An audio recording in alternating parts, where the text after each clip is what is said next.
Isipin natin ang pagpasok sa isang syudad kung saan ang kasamaan ay hindi na mapigilan sa lahat ng dako. Ganyan ang pakiramdam nang dumating ang dalawang anghel sa Sodoma noong gabi. Nakita sila ni Lot, ang pamangkin ni Abraham, sa trangkahan ng syudad at nalaman niyang hindi sila ordinaryong manglalakbay.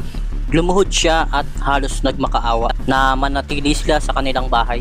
Sa una, ang sabi ng mga anghel, salamat na lang, sa labas na lang kami matutulog. Ngunit hindi tinanggap ni Lot ang pagtanggi ng mga anghel. Kaya sa huli, pumayag ang mga anghel. Kaya naghanda na makakain si Lot. Ngunit, bago pa sila magpahinga, isang grupo ng kalalakihan ang sumugod sa kanilang bahay. Hinihingi kay Lot ang kanilang mga panauhin. Ito ay nakakatakot na sandali. Lumabas si Lot at sinara ang pinto sa likod niya. At nakiusap siya sa kanila na huminto. Sa halip, ang mga grupo ay bumaling at pinagbantaan siya.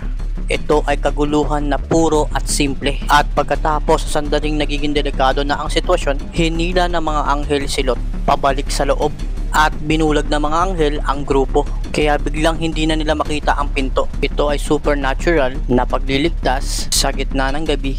Binilaan ng anghel si Lot, kunin mo ang iyong pamilya at umalis. Ngayon na, malapit nang wasakin ng Diyos ang syudad na ito. Dahil sa kasamaan nito, sinubukan ni Lot na balaan ang mga kasintahan ng mga anak na babae. Ngunit tinawanan lamang siya ng mga ito. Iniisip na nagbibiro lamang siya.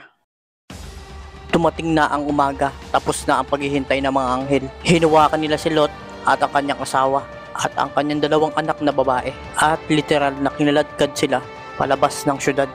Malinaw ang kanilang tagubilin. Takbo kayo para sa inyong buhay at huwag lumingon. Ngunit habang tumatakbo sila, lumingon ang asawa ni Lot sa Sodoma. Sa isang iglap, siya ay naging haligi ng asin.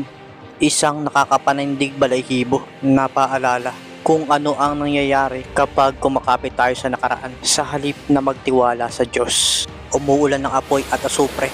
Ang Sodoma at Gomora ay nabura sa mapa. Nagising si Abraham, tumingin sa labas. Ang nakita lang niya ay usok na umaakyat mula sa lambak. Ngunit naalala ng Diyos si Abraham, kaya iniligtas niya si Lot. Si Lot at ang kanyang mga anak na babae ay nagtago sa kabundukan. Sa kanilang takot at pagkalito, gumawa ang anak niyang mga babae na ilang nakakagulat na pagpili na nagdulot ng kapanganakan ng dalawang bansa, Moabita at Ammonita. Alam nyo, ang kwentong ito ay hindi lamang sa kaparusahan. Ito rin ay tungkol sa awa. Ang pamilya ni Lot ay naligtas kahit na nag-alinlangan sila. Naalala ko na kahit sa isang madilim na panahon, ang biyaya ng Diyos ay gumagana pa rin. Iniimbitahan tayo na piliin ang tama at magtiwala sa Kanya, na kahit na ang mundo natin sa paligid ay tila nawawala. Kaya sa susunod na maging mahirap ang buhay o makita mo ang iyong sarili sa sangandaan, alalahanin mo ang kwento ng Sodoma at Gomora. Kaya lagi lang tayo magtiwala sa Diyos at huwag lumingon sa kasamaan.